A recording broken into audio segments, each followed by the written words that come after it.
You're live. Hey everybody, and thank you for joining us for the 82nd week of the Free Assange Online Vigils. My name is Andrew Smith, and I am joined by my co-hosts Steve Poikinen and Misty Winston. We do have a very special guest with us, Jesse Zurawell, but before we bring him in, I do want to get through the numbers. Today is day 3,699 of the illegal and arbitrary detention of Julian Assange. It is 654 days since the WikiLeaks founder was trafficked from the Ecuadorian embassy to Belmarsh prison after being sold to the United Kingdom for a $4.2 billion loan from the International Monetary Fund to the nation of Ecuador.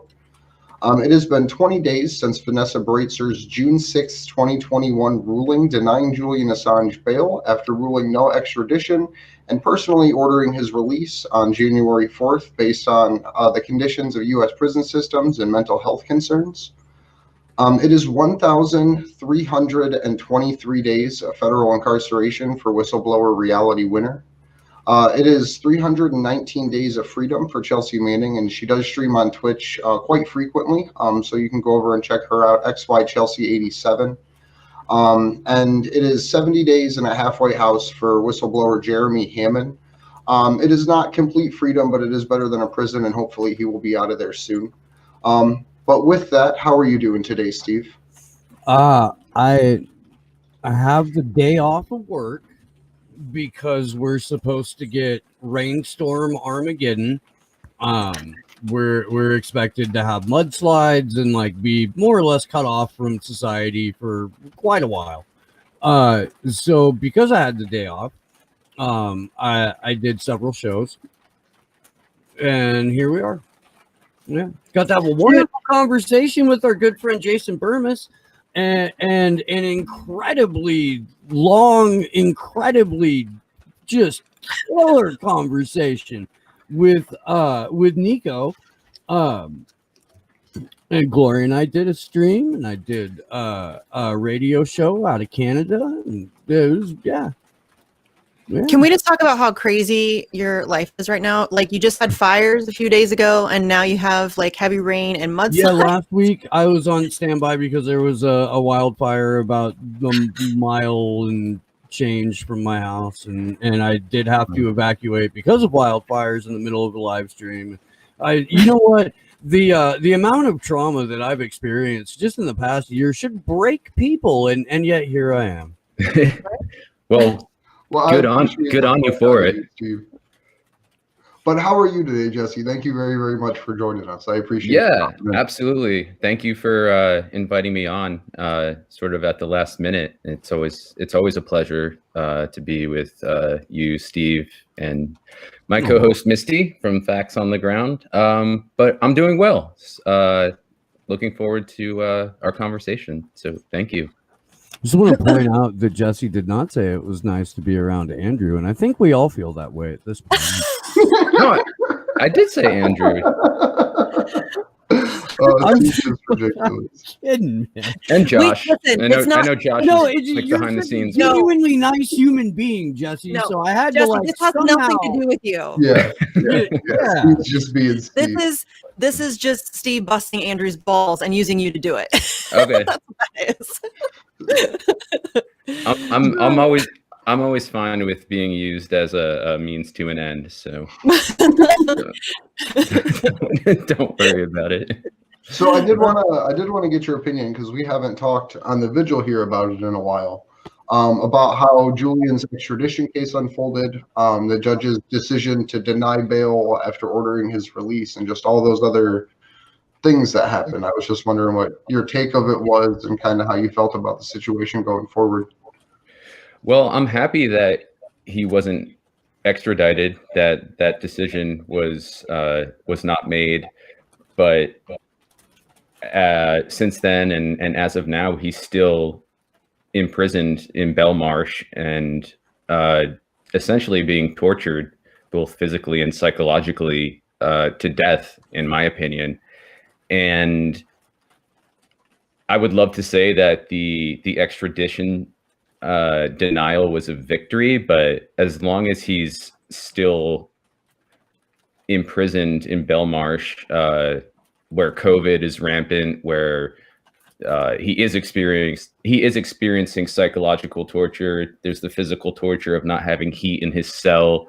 You know, as long as he's in there, I don't think there are things that we can seriously call victories. And I don't know what the future holds for him, especially with regard to the US and what they're trying to do.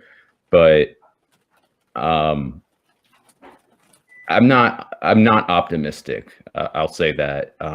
I was optimistic the day Trump was pardoning a bevy of people, and I think it's a good thing that he pardoned a lot of so-called drug offenders. I don't think those people should be. You don't really deserve to rot in prison. But I kind of thought he was gonna,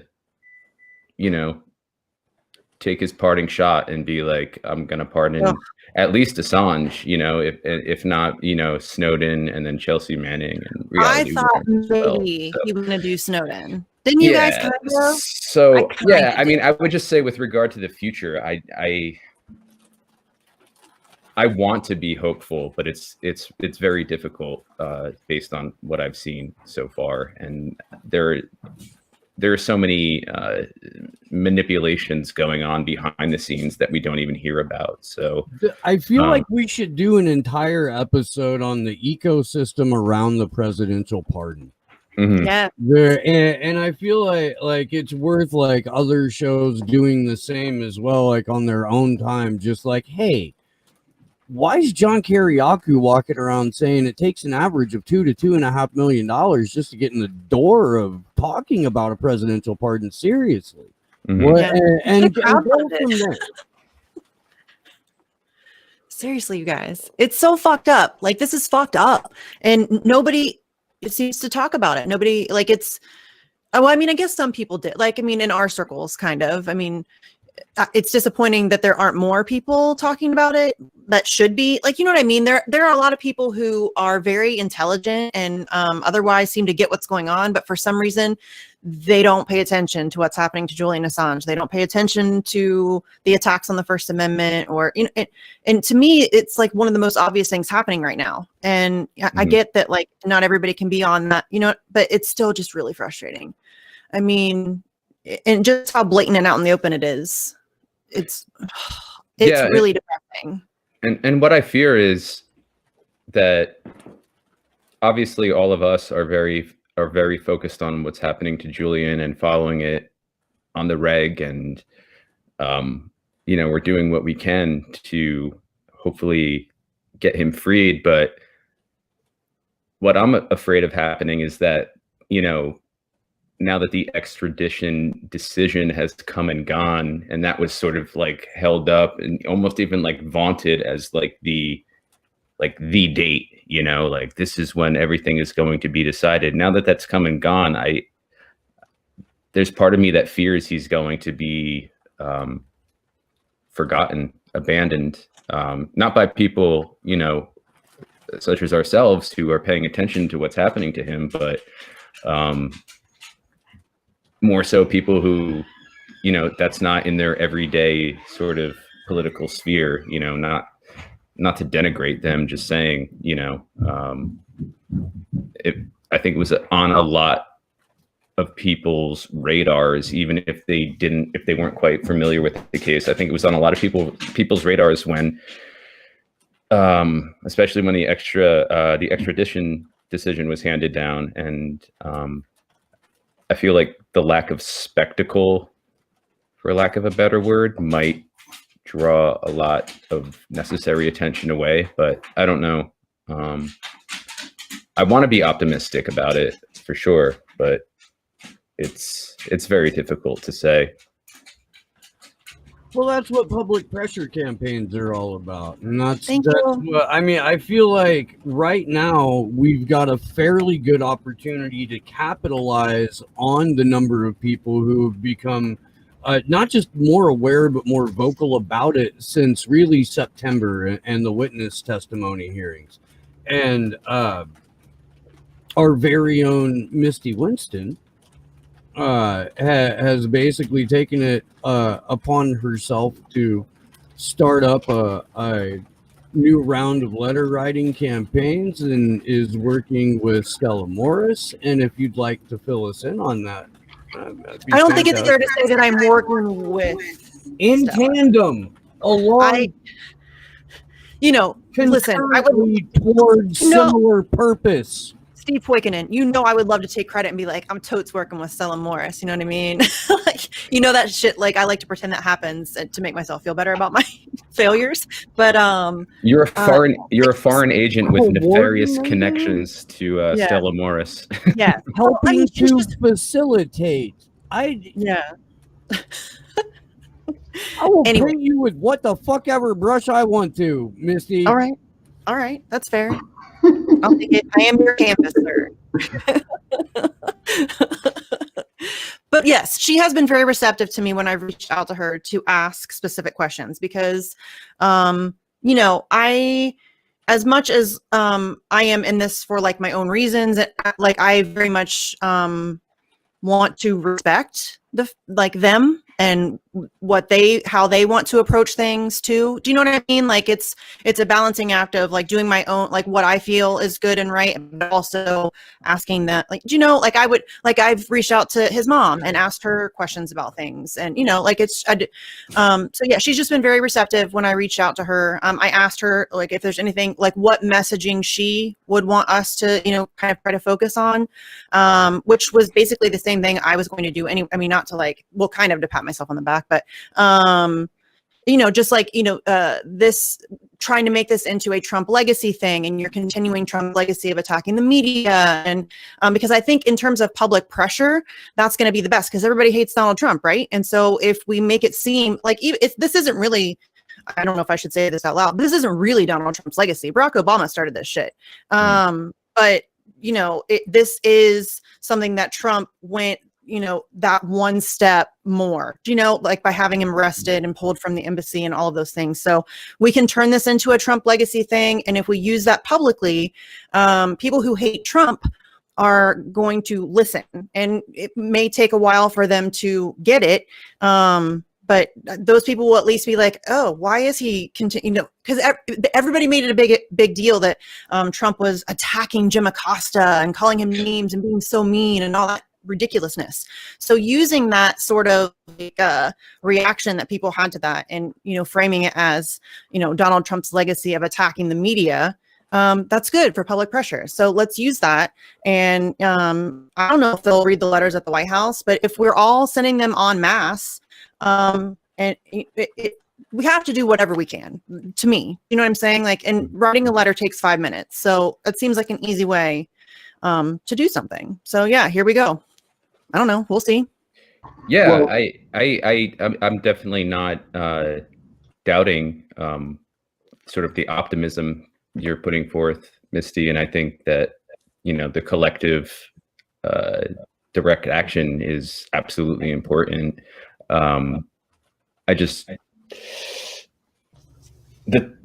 The totality of the system is always what I come back to, and just how oppressive it can be. And I don't hold out much, if any, hope that it's going to, Change it all. Yeah, I get it. yeah, change, or You like know me, sudden, dude, or I'm like a cynic too. suddenly roll over. Yeah, I know y'all feel Yeah. the same way. We have to try. Yeah, I know. Well, Yeah, I really agree. like the Absolutely.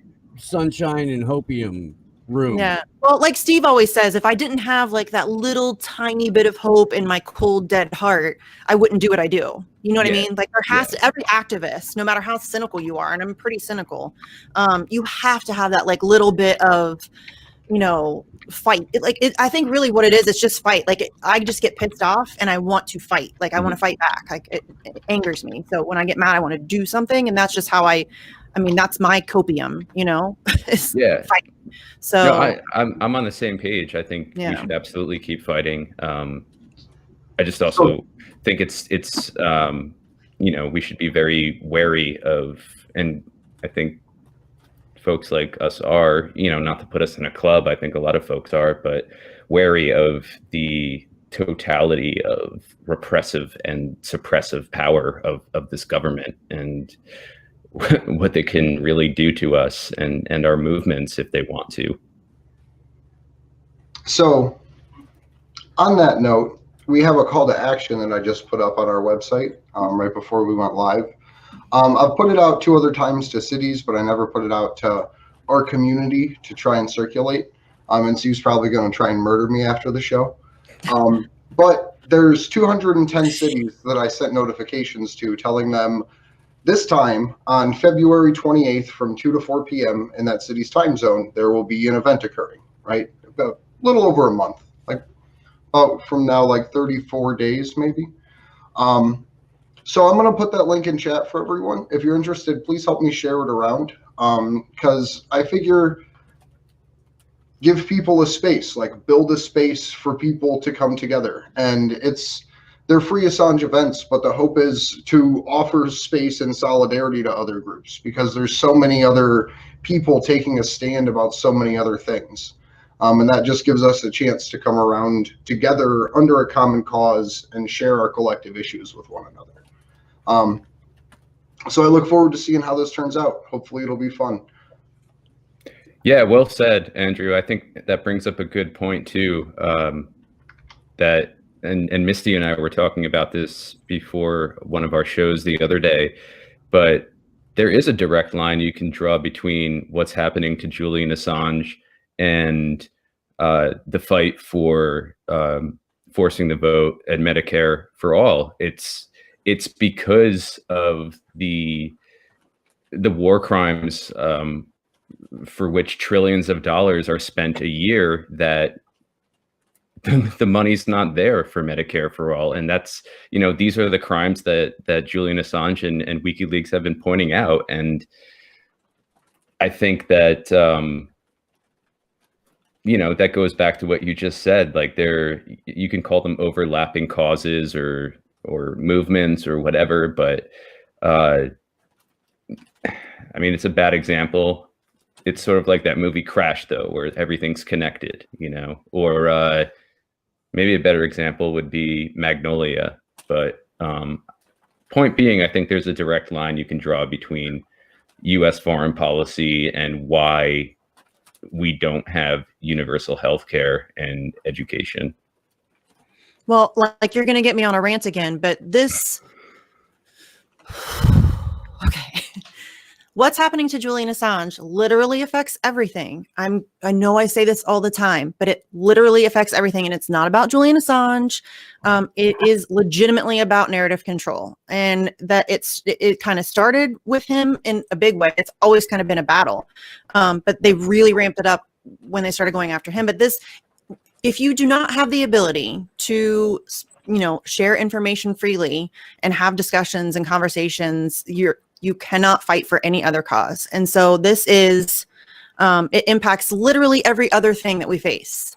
And if you want Medicare for all, you need the ability, like free press, free speech, the ability to share ideas. If you want a better education system, if you want to end the wars, God, if you want to end the wars, are you kidding? It's really so much bigger than just Julian. Like, that's just like tip of the iceberg. I mean, this is going to be an ongoing battle forever, because, the psychopaths in charge, that's what they need.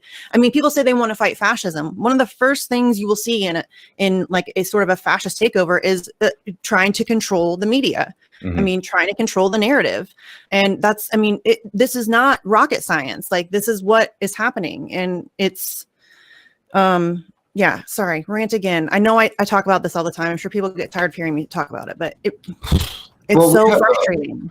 We had a super chat that I'm sure I can kick over into a rant for you too.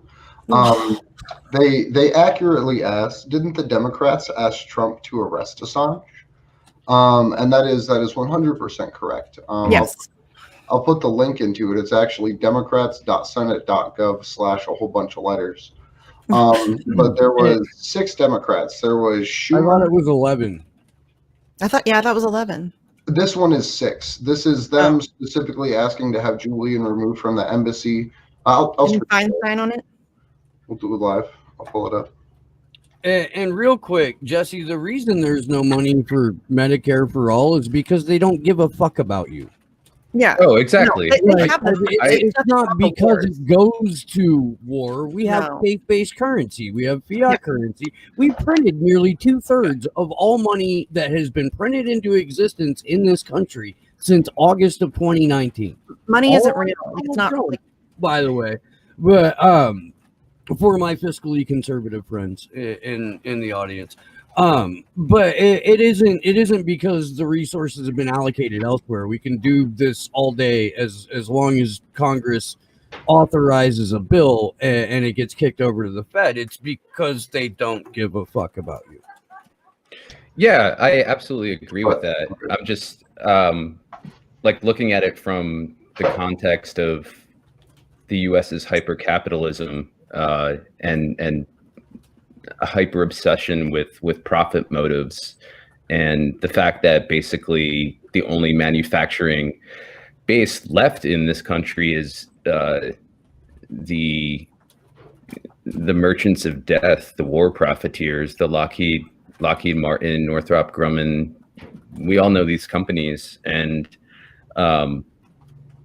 that's where the politicians get their bread buttered, for lack of a better metaphor. And but no, you're absolutely right. They don't give a fuck about us, and that's why I think that's why the politicians and the lobbyists just go at it with just I don't give a fuck about you attitude. And yeah, I think you're absolutely right on that one. It amazes me that even still here in 2021, after people have had almost a half a century to get to know Joe Biden, that they're surprised at some of the things that he's done since he's been president. And I want to know what that trick is, that mass hypnosis trick that gets played on the populace, to where every couple of years, against all available evidence, they give the worst, I mean, just fucking worst possible scum. Yeah. Human. Oh my God. And Yeah. you're like, oh no, just give him a little time. He's new to the job. I mean, poor guy probably gets lost on the way to the office. It's a big building, But that's how they push him left. That's You push him left, but and then you let him get permanently lost. we played a mashup that our friend Kevin Gostola put together the other day. Did you see this? I haven't seen it yet. No. Graham just absolutely wetting himself over the responses that Blinken gave, Secretary of State Tony Blinken was giving him. Like, he straight caught the vapors more than once. He did. It was gross. I mean, I don't know another word. I can find more vulgar words than gross, but we get yelled at if we go full potty mouth for the entire episode. So the PC way to describe Blinken is as a consummate interventionist, but the reality-based way to describe him is as a consummate war criminal. And he's coming back around again. All these motherfuckers are coming back around again, and it's happening in real time before our eyes. And these are war criminals. It is very much something to be worried about. But back to the war criminals real quick. Dear Secretary Pompeo, we write to request that the State Department immediately brief Congress on your November 26th meeting with Ecuadorian Foreign Minister Jose Valencia. While the State Department has been unwilling to confirm any details publicly, we remain deeply interested in knowing whether you discussed the future of Julian Assange's presence in the Ecuadorian embassy in London in your meeting with the Foreign Minister Valencia. As you are aware, in January 2017, the unclassified report by the U.S. intelligence community assessed with high confidence that the Russian military intelligence used proxies to transfer hacked data obtained from cyber operations to WikiLeaks.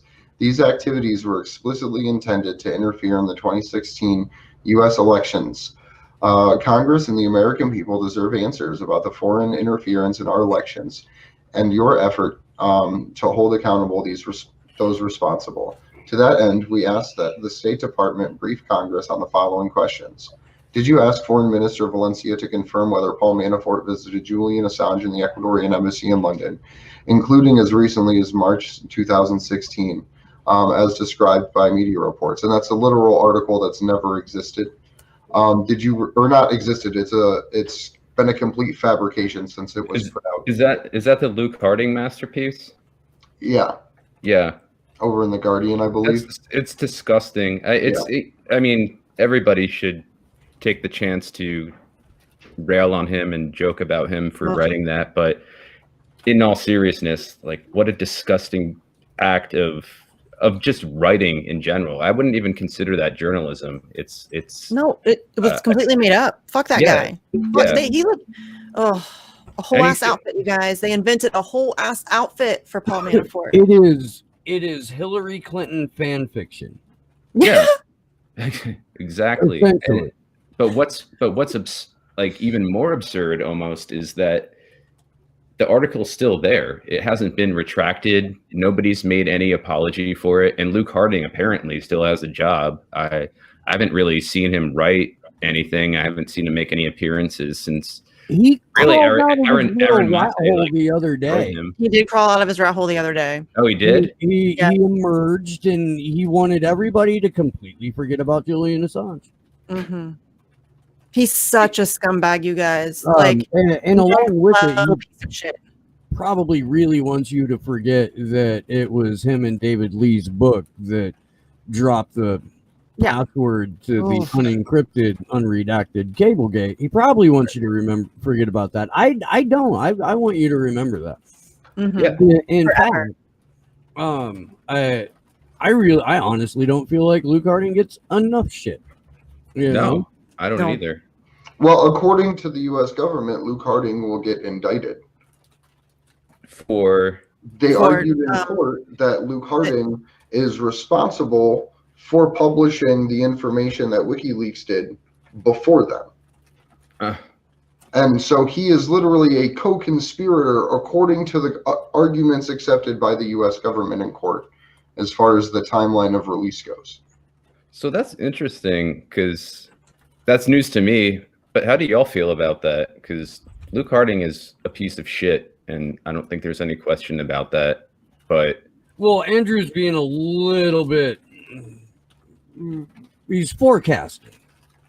Oh, okay. I see. There's no indictment for Luke Harding. No. There's okay, my bad. No, I thought it was in the cards already. Luke Harding is in no danger of ever being in any kind of trouble for anything he does because he is an established, he is a, he's a douche canoe. He's that guy who just does writes what he's told. He's an absolute propagandist. So he isn't in no danger whatsoever. But what Andrew's saying is that is technically what they're arguing in court, and they're never going to, actually do that. They'll only use it against people who dissent or, speak the truth. But yes, technically, that's what they're saying, that they could. It's why they brought the guy from Cryptome out into court during the witness testimony, because on Cryptome, all of the unredacted Cablegate is still there. You can go see it right now, and it's still there. Never once have they been given a cease and desist letter. Never once have they been threatened with any sort of legal action. Never once has anyone said move their founder from country to country and keep him tied up in legal entanglements for 25 years and go after everyone connected to his organization and his family. That's never occurred. No. Never And once. I mean, the people that worked with Julian to release none of those people have gotten the treatment that he has. They all publish the same stuff that, so that's why they use the hacking thing. The hacking thing works in two ways. Then it actually makes it a crime, and also it others him. It makes him, he's not a journalist, he's a hacker. And that's the propaganda line that they try to use to, that's how these journalists make themselves feel better about not speaking out in his defense. Because he's not a journalist, he's a hacker. And I've seen so many of them say that. When you point out Patrick Eller's testimony, they either block you, or they mute you, or they just slink away. And it's incontrovertible. And the guy who looked into it personally at the behest of the U.S. Army in the course of his job description at his position was like, yeah, no, there was no hacking. In fact, you didn't need a username or password to get any of that material. Crap. I actually have the arguments that the judge accepted framed out for that. That was like the part that I went through in the court document today, if you want me to pull any of that up. I mean, if you feel like it would be of assistance, by all means. Sure. Yeah, but I mean, this goes back to 2013 in Chelsea Manning's court-martial. Like, none of this is new information. So for anyone in media at all to pretend like there was a hack, they couldn't even prove that Julian Assange was Nathaniel Frank, for God's sake. Like, there's no there. Yeah. What there was an admission of guilt on the part of Chelsea Manning, who in no way, shape, or form implicated Julian Assange. And to this day, I believe Julian Assange refers to Chelsea Manning as an alleged whistleblower. Mm-hmm. Yeah. That's interesting. I didn't know that. Just because most of the media coverage I've watched of Chelsea has been, they just reflexively label her as a whistleblower. So, yeah, I didn't know that Julian. Well, I mean, he's very careful with his words, always when discussing sources or anything, even almost related to sources. That's why when he was on with Hannity and he said specifically, I can tell you that our source was not a state actor. I believe him because he has never, like, he's very, I think if anything, he is very careful about the record of accuracy that WikiLeaks has, the record of, you know what I'm saying? Like, that's something he takes very, and there's no way he would jeopardize that by lying like that to me. But I that's just me, my opinion, but it's, to me, it's just clear that he's very, very, very specific when even when you discuss Seth Rich, which, oh my God, here come the people like, she's talking about a conspiracy theory. Go fuck yourself. I don't understand why that is anathema to so many people to talk about what happened to Seth Rich and the possibility that it was the DNC who had him murdered. Like, here's the thing. This is an unsolved murder of a DNC employee under very suspicious circumstances in like a good neighborhood of Washington, D.C. It's supposed to be a botched robbery, but nothing was taken from him. Like, there's so much weirdness around that case. Like, forget, is he the DNC leaker or what?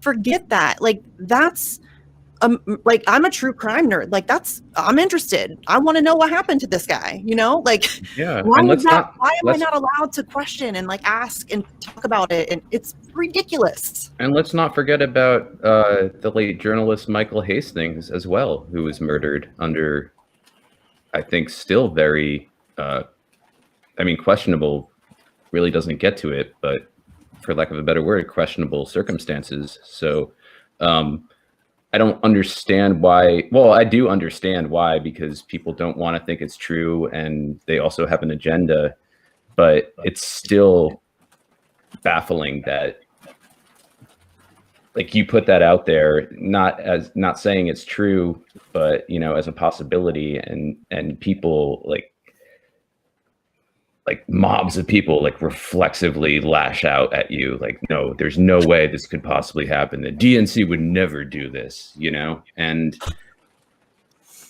I point that out not just to make fun of them because those people are assholes, but also because there are so many of them, and it's dangerous, that kind of groupthink. And I'm not talking about like, you know, they need to be reprogrammed or anything, but the fact that programming has gotten to them to the point where they're just like, they'll roll over for Biden, you know? There's a deprogramming that everybody goes through when they're, you know, getting out of two-party ideology. It's not, I mean, reprogramming, yeah, that's harsh. But I mean, you do have to sort of spend a while untangling that web of shit. And the comparisons to Orwell and whatnot are overblown. However, I just spent the last like week or so watching people lose their freaking minds because the Convo Couch or Jimmy Dore had a conversation with a Boogaloo boy and nobody was listening to the conversation that was taking place. Nobody was listening to what Pasta and Fee were asking and what they were talking about. What they were doing in the chat was dropping the talking points of their pet YouTuber.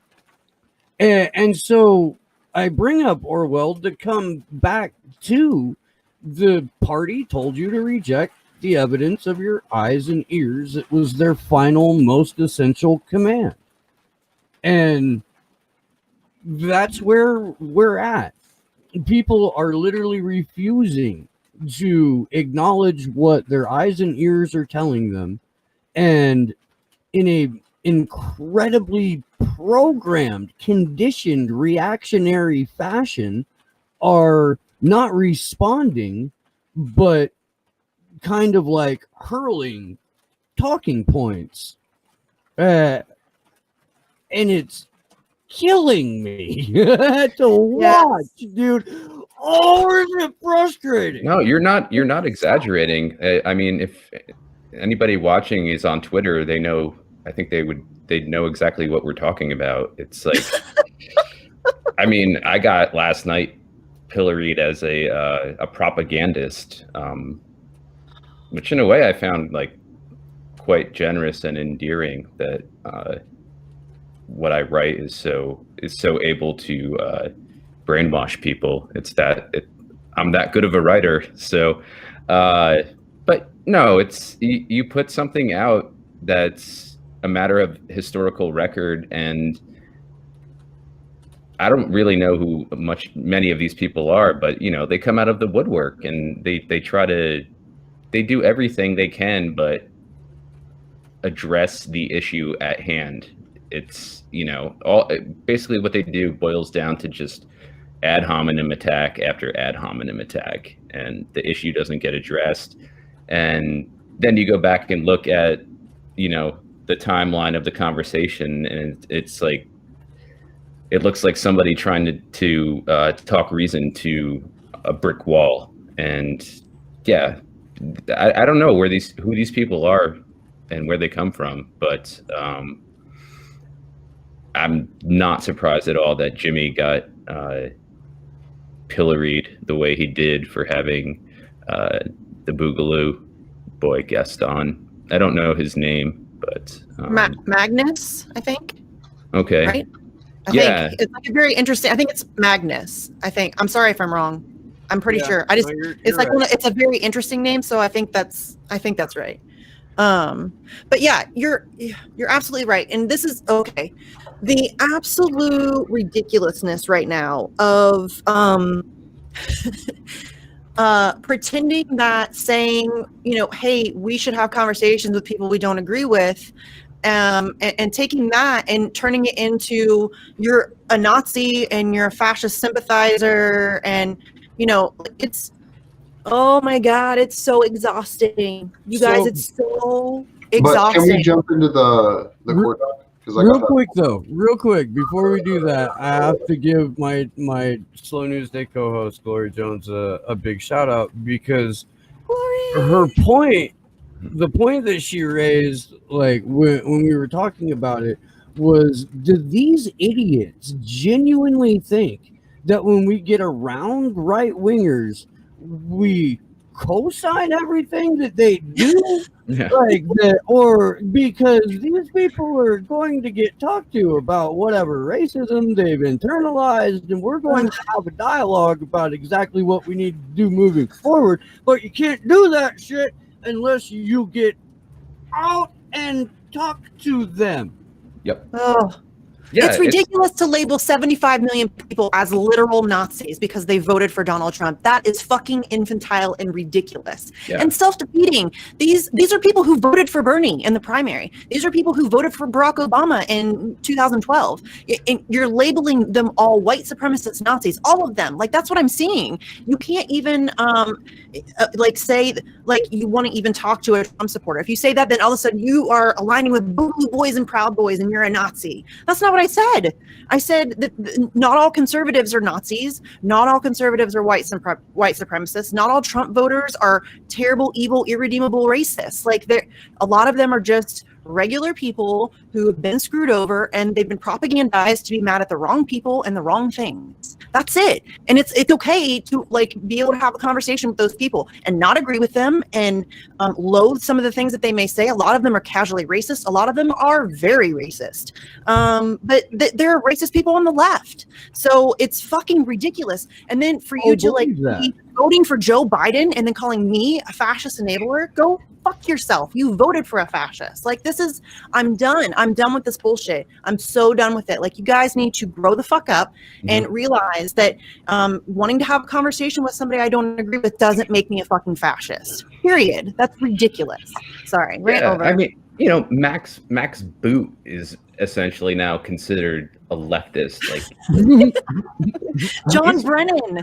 Yeah, these are John terrible. Brennan to get his pink pussy hat. Like, when's that come? Like, these are like Max Boot is an actual propagandist. John Brennan is an actual war criminal. Maybe Max Boot could be considered one too, since he helped architect the war on Iraq, which is still happening through his terrible writing. But yeah, it's like people treat it like it's only a one-way street. Like there are only racists on the right. I feel like there are a lot more racists and ignorant and repressive people on the left, or the so-called left, than there are on the right.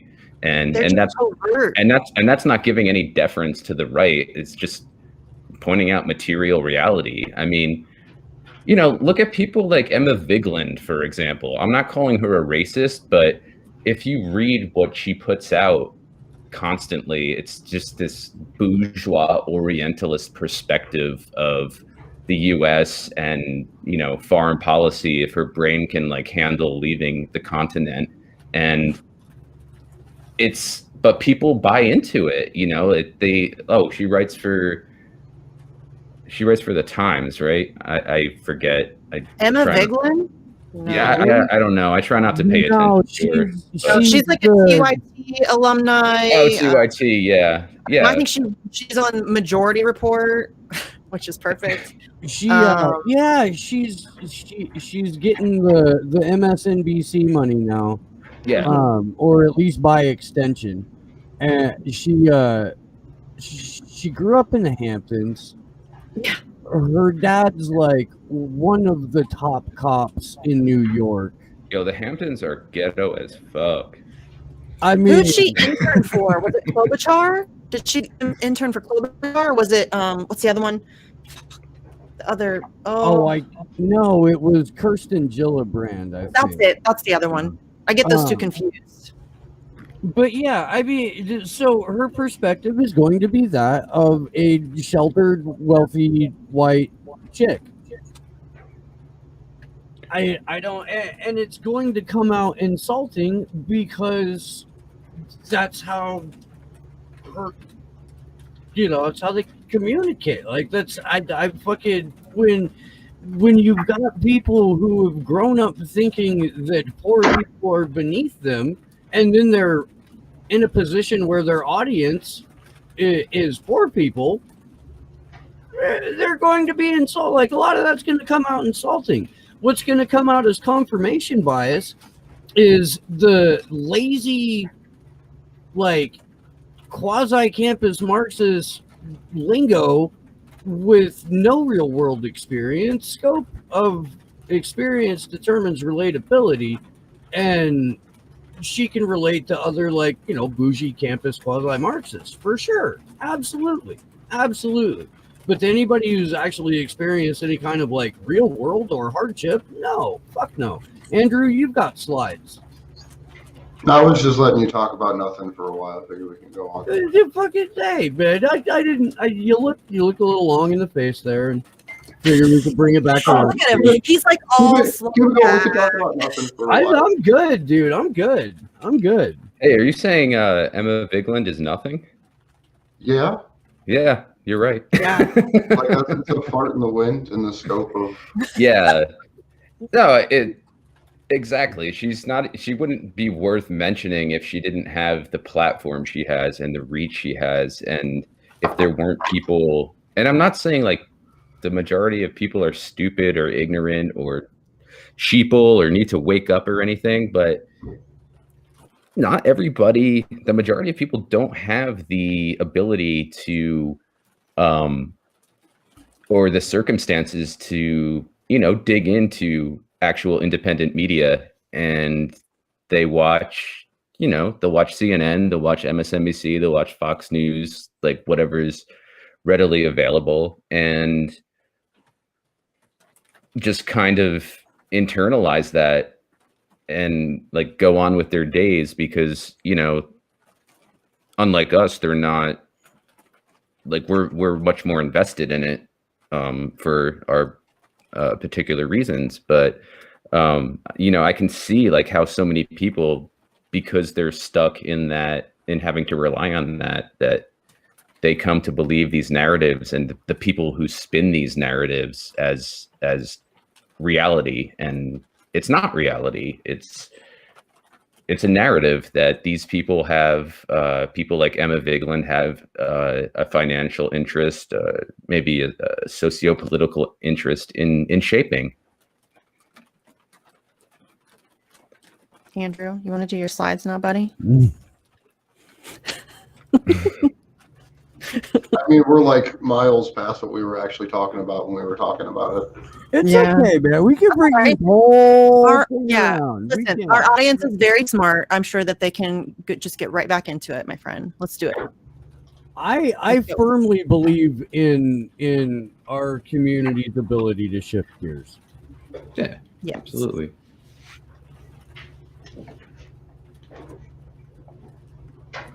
Or one of us picking this up to read. You didn't introduce it or reintroduce it. I mean, we introduced it before. This is talking about Chelsea Manning and Julian Assange's supposed relationship that the U.S. assumes as fact, and the arguments that the judge basically accepts by only ruling on the medical portion. The defense argues that Mr. Assange is accused of doing no more than engaging in the ordinary and lawful conduct of an investigative journalist, conduct protected by Article 10 of the European Council on Human Rights. The defense argues that to attract criminal liability, Mr. Assange's conduct must be a criminal act, which is separate from the actions of a whistleblower, which, in my opinion, is even argue if that should be criminal. It submits that it is without precedent to argue that because a whistleblower commits an offense by leaking information to the press, anyone who encourages, facilitates, or assists that act is legally liable as a conspirator in that crime. In support of this submission, it called witnesses including Professor Feldstein, Trevor Timm, and Nicholas Hager, who spoke about the work of investigative journalists. Professor Feldstein considered that the list of most wanted leaks posted by WikiLeaks was merely a bolder and more imaginative form of news gathering, differing in degrees only from the kinds of solicitations journalists routinely post on social media sites. He states, good reporters don't sit around waiting for someone to leak information. They actively solicit it. And these activities are not only consistent with the standards of journalistic practices, they are its lifeblood. Trevor Timm, co-founder and executive director of the Freedom of the Press Foundation, stated that Mr. Assange pioneered the use of encrypted digital drop boxes to protect whistleblowers, and that the Freedom of the Press Foundation has itself developed a similar tool. Cloud drop boxes are widely used by media organizations across the world, including the New York Times, Wall Street Journal, Associated Press. The defense also submits that the harsh crackdown agreements was merely an attempt to protect the anonymity of Mrs. Manning. As a source, Professor Feldstein describes the protection of confidential sources as not only standard practice, but a crucial professional and moral responsibility of reporters. Yeah, I think Professor Feldstein is absolutely right. There are over 80 internationally known, just that, standard, regular, plain old mainstream news outlets that use that exact same Dropbox. Mm-hmm. And it is the only thing that will compromise a source if you use that Dropbox is that source or any sort of surveillance that the source had on them.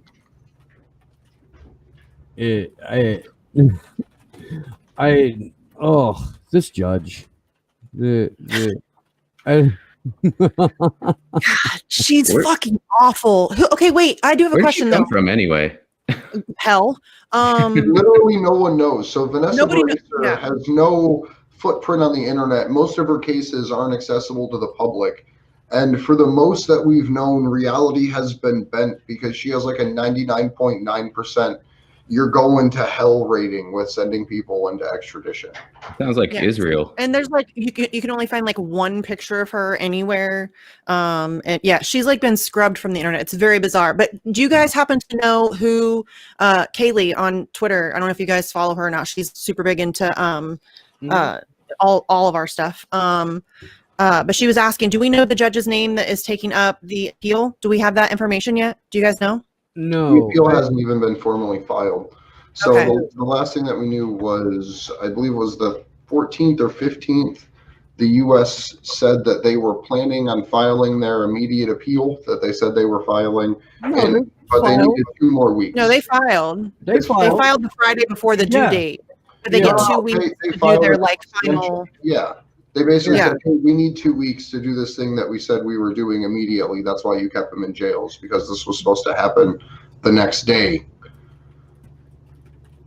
I think actually that's just how it works. Like, I think you get to file the appeal. At least that's what I'm gathering. In the UK, you file the appeal and then you get 2 weeks to present like your argument for that.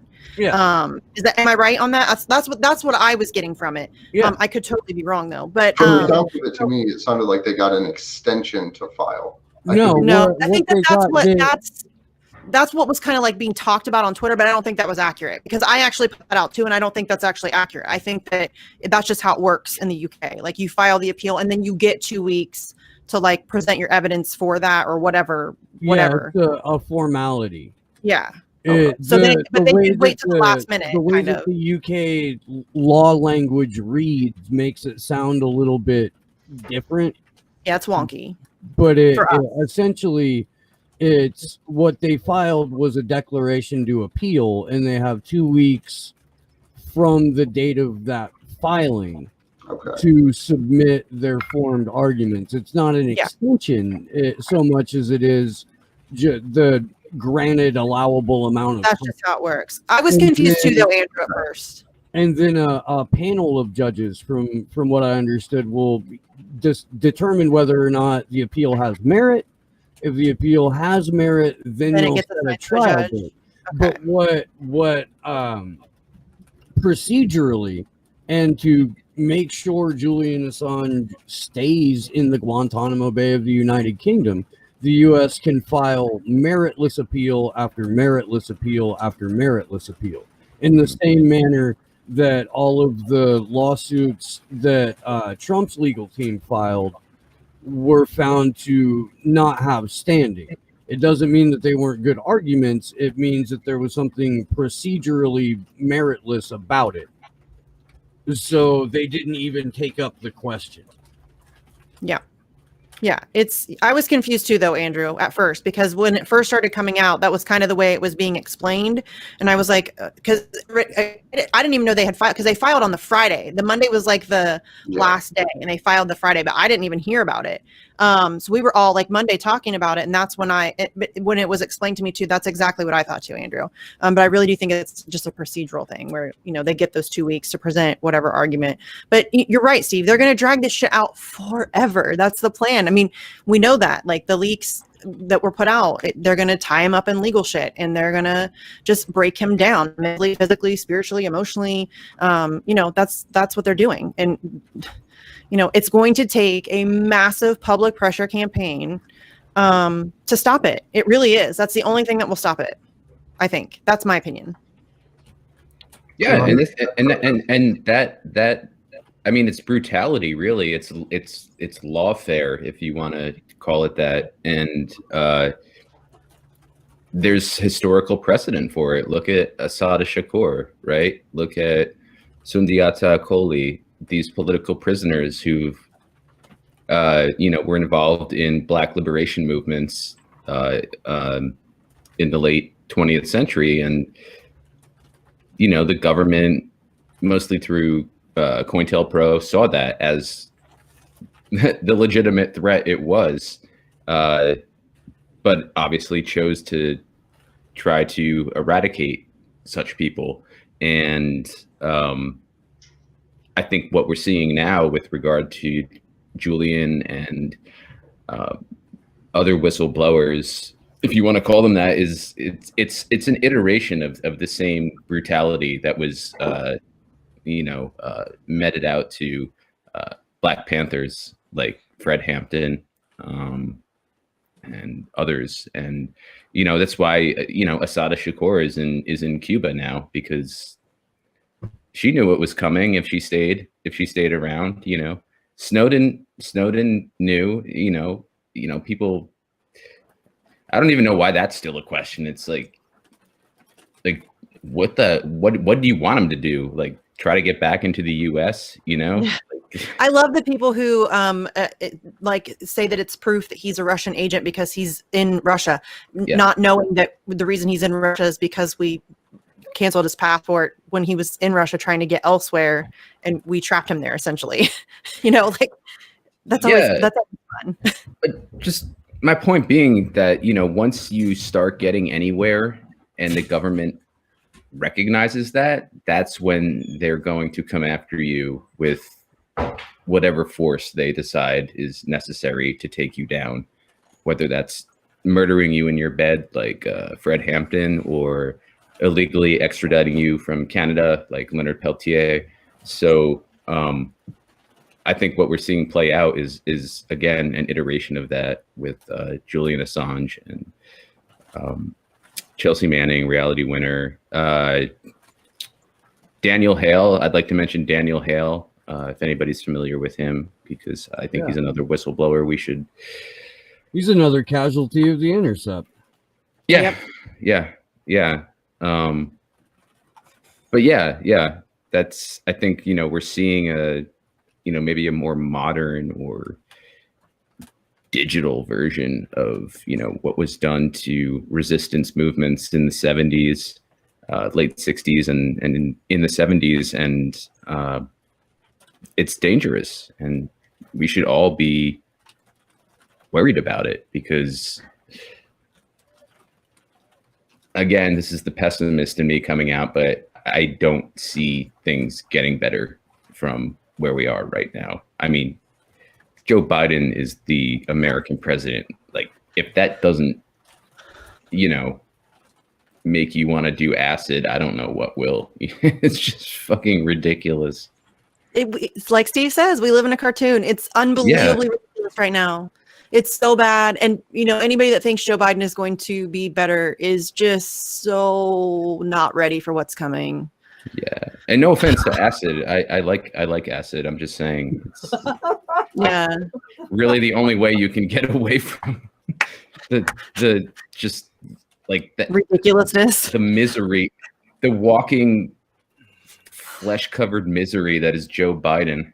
Bro, the reason that I have like 850 moderators is because when I'm in Washington, D.C., I smoke substantially more cannabis than I normally would do in order to sort of balance out the concentrated evil that just, it sinners in that miserable suckhole of infamy. And so I got, the first night we were there in September, and I just decided that everybody get in the chat, and for that moment got it. Blue wrench. Now there's By the way, no, we still need, to Steve's audience, I'm gonna put it in the Discord too. To our audience, to Steve's audience, I'm putting it in the Discord too. We still need an Oprah GIF, but with Steve's face. You get a blue wrench. You get a blue wrench. I need it. Do we? Yeah. Okay. Because I know I asked for it before, but nobody ever shared it with me. Why did nobody ever share it with me? What the fuck, you guys? I put it in the freaking Element. You know how often I check Element? I tagged you. Did you? Yes. See, okay, I'm gonna blame my ADHD. I know that's lame, but I'm going to. Yeah, dude, I was totally like leaving that. Glory's yelling at me. Steve, Glory's yelling at me. Missy, check the damn Element. I'm looking at it right now. I'm sorry, Glory. This is gonna sound like a silly question, but what the hell is Element? Element is an encrypted communication app. Oh, okay. It's Signal, but better. Oh, did we talk about this the other day, Misty? Okay, okay, all right. Still haven't downloaded. I still haven't, no, but I'm going to. I will tonight. I'll tell Jamie. Yeah. No, I'm a fan. We should probably not talk about it ever again. Yeah. So we don't ruin it. No. Yeah, I mean, when Elon Musk comes out and is like, yeah, you should get on Signal, right? As Signal's like, back everything up to the cloud and keep re-entering that pin and all the fucking wait, you need to do this update. You can't access any of your shit unless you do this update. Yeah. I don't want to be a part of that. I don't, and I still have some really good friends. The only way that I communicate with them right now is on Signal, and I got to get them over to something else just because I don't know, dude. I don't feel that great about it. I don't. I understand that in Vault 7 it said it took a complete hack of the phone and not a hack of the app, but that's before the app started back at telling you to back everything up on the cloud. Mm-hmm. That's shady to me. Yeah, absolutely. It's so vague too. I still think the concept of the cloud is so vague as well. Like, ask somebody to define it, or somebody who doesn't work in tech to be general. You ask them to define it. Josh might be able to shed a little bit light on it. I like to think of the cloud as the NSA's lap. Yeah, Yes. pretty much. Yeah. I mean, and Signal in particular, like they're not storing your messages on the cloud, but they already have your fucking phone number, dude. Like they can map out your entire fucking network of people just with that one piece of metadata. So like, fuck Signal. Yeah. Yeah, no, it's like, Josh, you're so right. And I've seen so many journalists on Twitter who are like, it's probably changing now that these changes with Signal have been made, but DM me on my encrypted Signal, and it's like, it's your phone number, it's right? it might be Signal, but it's still your phone number. That's your phone number. Yeah. So I always found that very I've used Signal. Misty and I have used it. For some reason, my Signal isn't working anymore. It doesn't work half the fucking time, I swear to God. Yeah, so it's probably a good thing.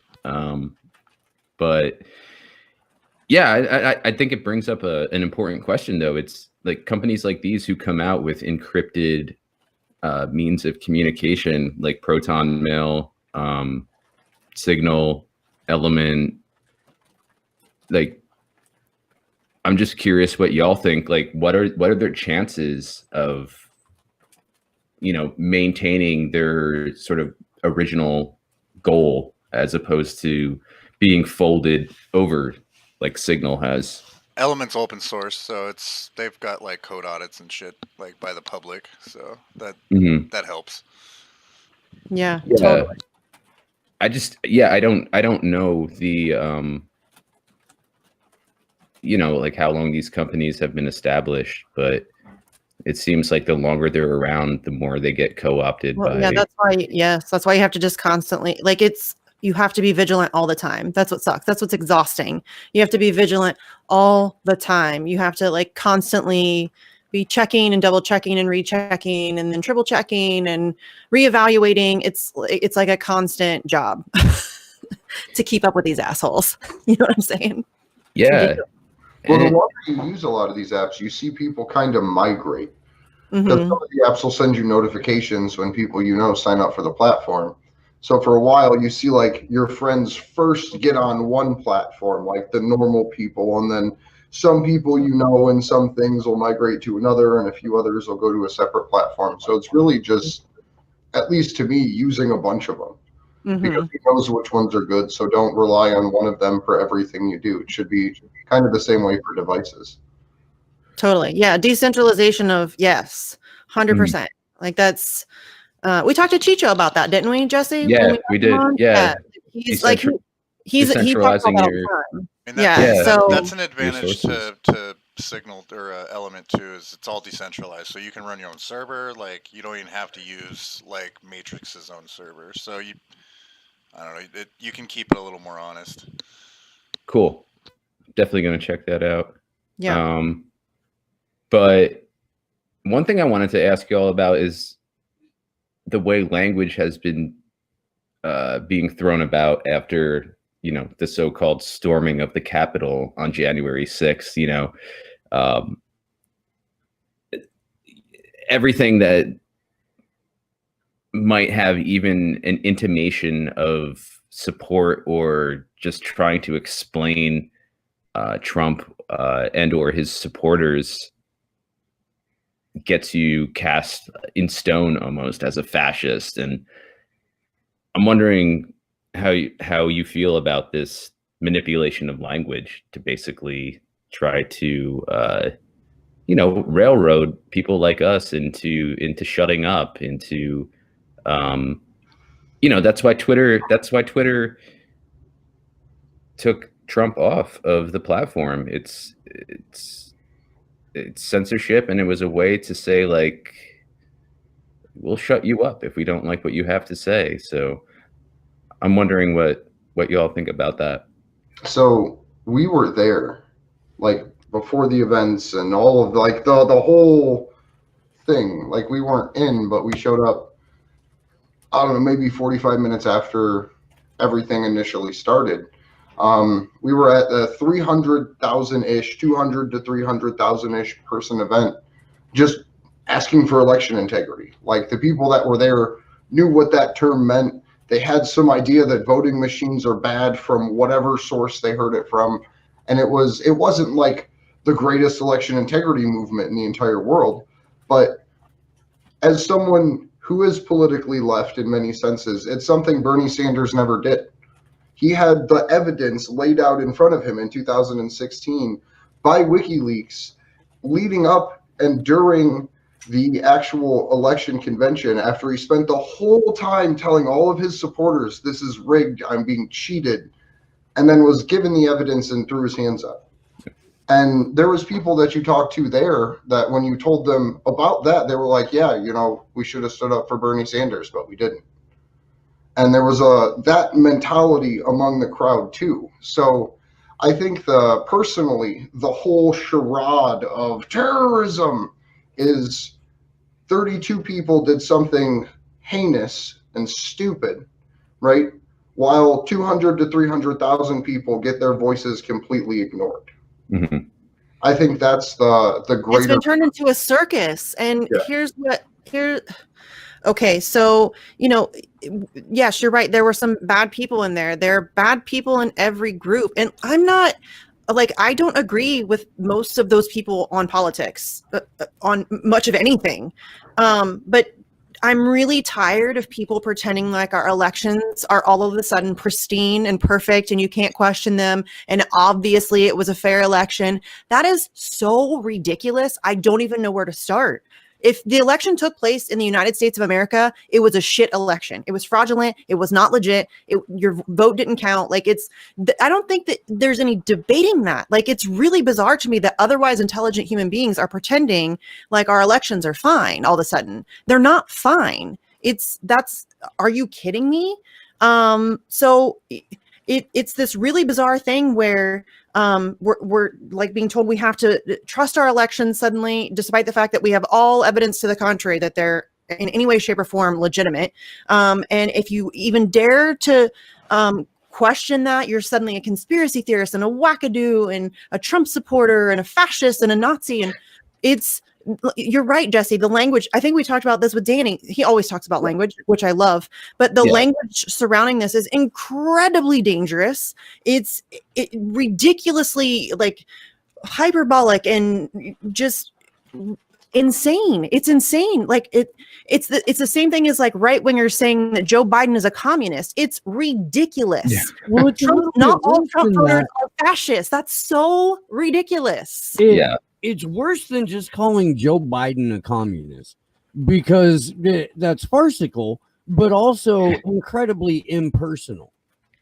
Calling 75 million or more Americans domestic terrorists, labeling every single person that was at that rally a white supremacist or a white nationalist or a Nazi or, a fucking fascist or whatever. Like, it's still farcical on its face, but it conditions people to further hate their neighbor, further distrust their neighbor, further look to one particular branch or one particular party in the government to provide all their solutions, all their safety, the source of their income and food. If the Great Reset people get their way, which, by the way, the World Economic Forum is meeting in Davos this week, and the theme is rebuilding trust. Well, you're going to propagandize an entire planet to own nothing and eat bugs doesn't fit on the gift bags. Rebuilding trust. What does that even mean? It's like Biden's other Build Back Better. Yeah, Build Back. I always Better. think of the baby back ribs. What is that? The old commercial, was it Chili's? Like, I want my baby back. That's what always reminds me. Yeah, I assume he's referring to that he's going to build a better border apartheid wall on the southern border than Trump got around to doing. But maybe I'm wrong. Hey, you need to go get some of that Cory Morningstar journalism up in you. And, do it. I mean, she's done just incredible work on this over the last several years, and this is something that dovetails into what Julian Assange closes out the forward to cypherpunks with, because this is 100% the coming dystopia. Mm-hmm. To have a guy who looks like he stepped off the set of Star Trek tell you will own nothing and like it. You will eat bugs. Everything you use, you rent, and it will be delivered by drone. There's what do you think news is going to look like in that era? Yeah, Jesse, we need to have Cory Morningstar on our show. I have been meaning, both her and Whitney Webb, but I'm intimidated a lot by both of them. So we have to work up my courage for that first. That's fine. They both do great. That would be a show. They both do great work. So yes. Yeah. Well, Steve, I said this to Steve before, like a show with like Whitney Webb or Cory would be like me saying, "Hey, welcome to Facts on the Ground. Our guest today is Whitney Webb. Okay, now talk." Let's talk. And I'll just shut up, because that's you could just have her talk and it's the whole show and it's fine. Yeah, you don't need me at all. Anybody who's watching who's not familiar with those journalists, definitely check them out, because they're doing some of the most important work right now. You can find my most recent interview with Whitney Webb as my pinned video on Good job. Yeah, Steve yeah, Brooklyn, that's right. You Yeah, just self-promoted, That's right. my friend. yeah, definitely, You did definitely it. watch that. Definitely watch that. Totally giving myself ass smacks for that.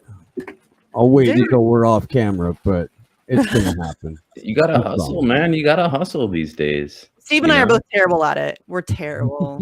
Those $2,000 checks ain't coming anytime soon. So. Those Yeah. $1,400 checks ain't coming. It's gonna be a while before you get that $900 check. That $600 check is taking a little bit longer than we thought to get it. Well, we can get you this $400 going to check. come in the form of a digital dollar attached to your social credit score.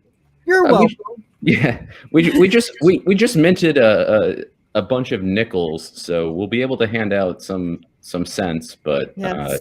Vote blue no matter who. don't hold your breath. Oh. I mean, that's a whole other arena of ridiculousness. Yes. Crap. Can we go into that Craig Murray article? Yes. Yeah, let's talk about that. We need to give Andrew props again because he's doing a good job trying to keep us on track. He's holding it together there real well. Yeah. Well, I'm waiting until we have some time where I can pull one of our scripted. Just tell us to shut up. Yeah, seriously. You know I rant. I like rants. It's okay. Ugh. I like everybody's rants but my own. Is that okay? Yeah. I feel the But same. while you're getting this pulled up, I'm gonna drop the link in here for everybody. Don't forget to help us share the 210 events that we have coming up. The goal is to get other people involved to hopefully turn local events over to local groups because we're not organizing all of it. I literally just told 210 cities 2 other times, hey, we're going to show up. So I figure for a 3rd time, I'll put it out to a larger community of people than the groups I was working with behind the scenes. And if you know anyone that's organizing with any other groups, please feel free to share our contact info. Or just point them towards our website because I would love to build solidarity networks with pipeline fighters and free press and free speech advocates and election integrity advocates and literally any issue you are facing. I want to try to make this a monthly event of getting people together outside of these buildings. Right on. Should we set up the Craig Murray article, give like a little backstory for people who may not have been following what's going on? Sure. So former ambassador, journalist extraordinaire, longtime friend and supporter of Julian Assange, Craig Murray found himself under investigation and in court threatened with now contempt, for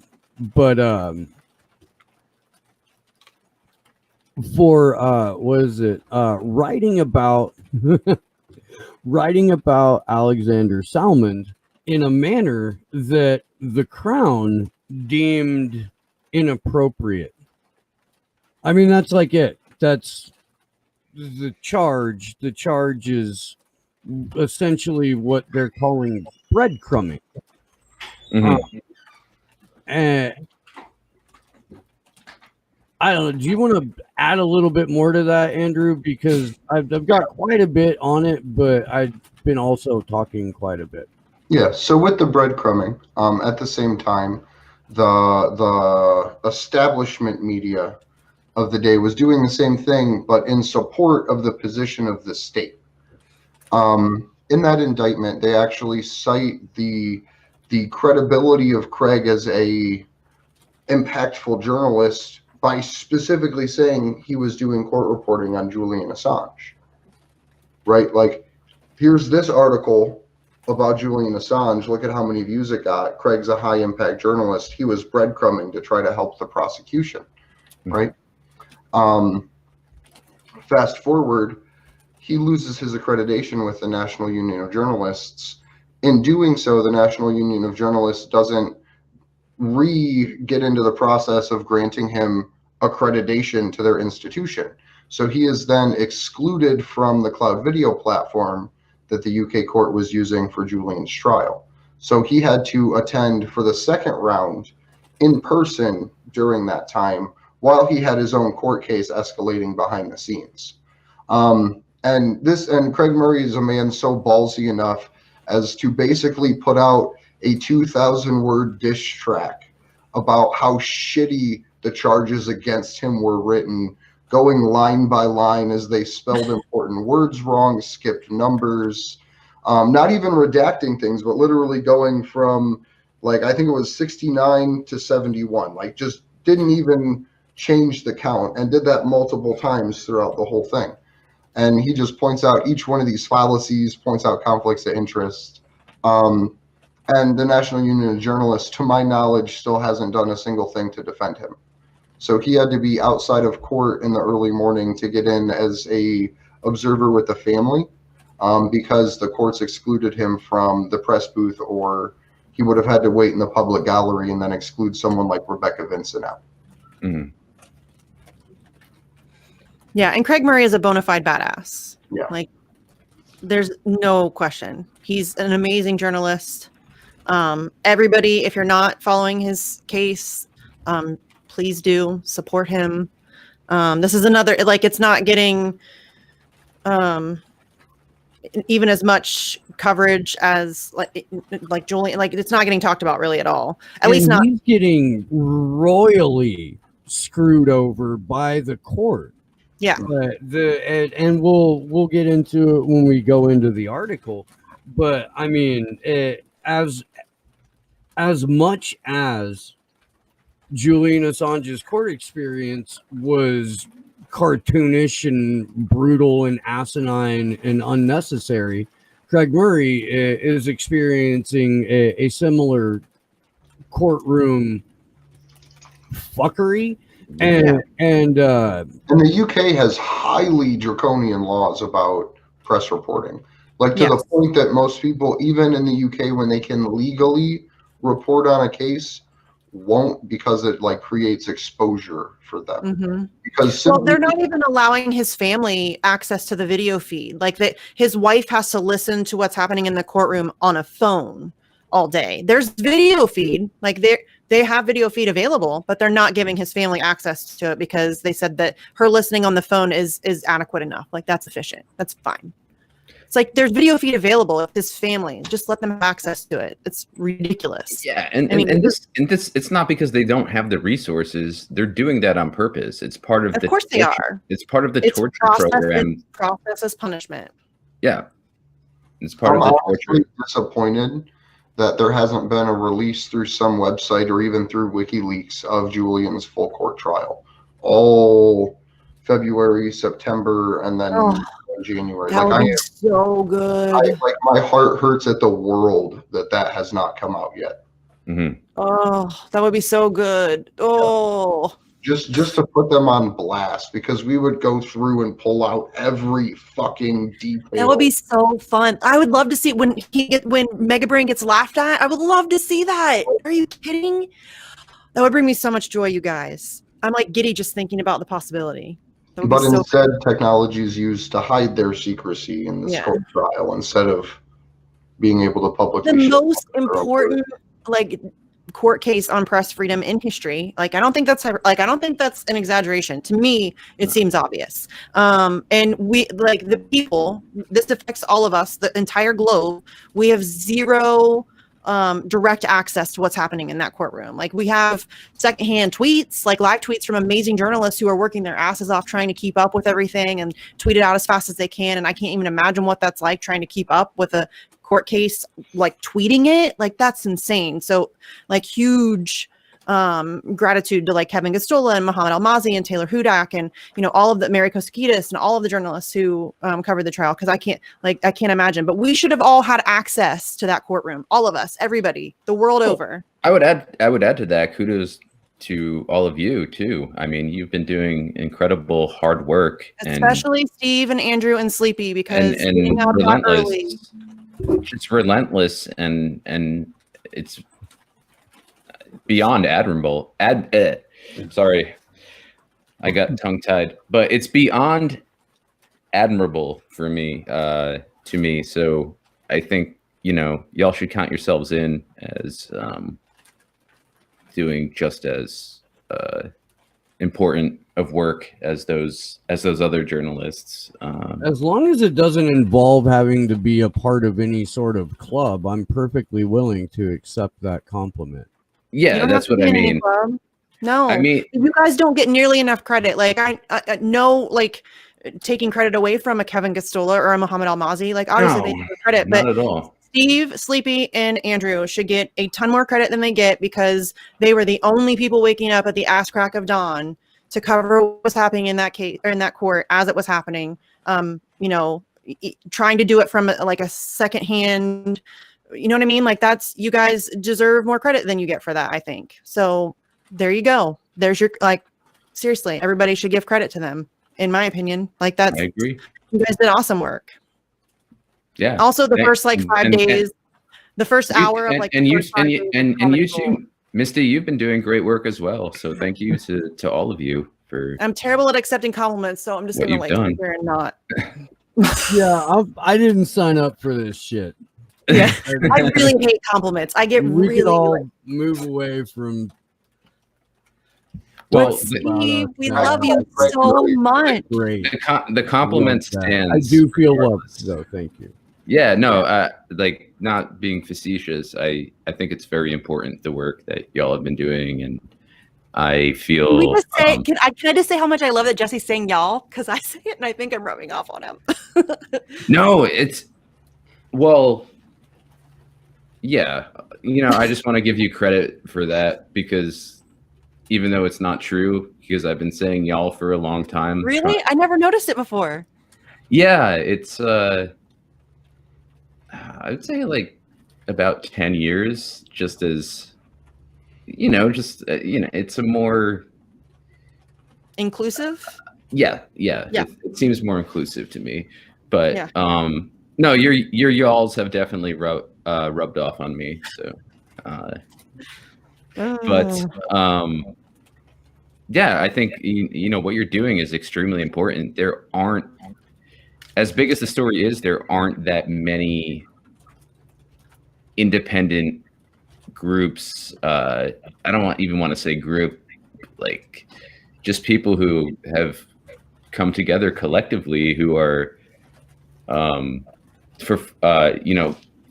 for Julian Assange's freedom, and it's definitely very scarce in the U.S. and I think y'all are one of the few groups that is doing like really important, impactful work. So it's I always consider it a privilege to be able to talk to y'all and follow your work. So count yourselves among the do-gooders.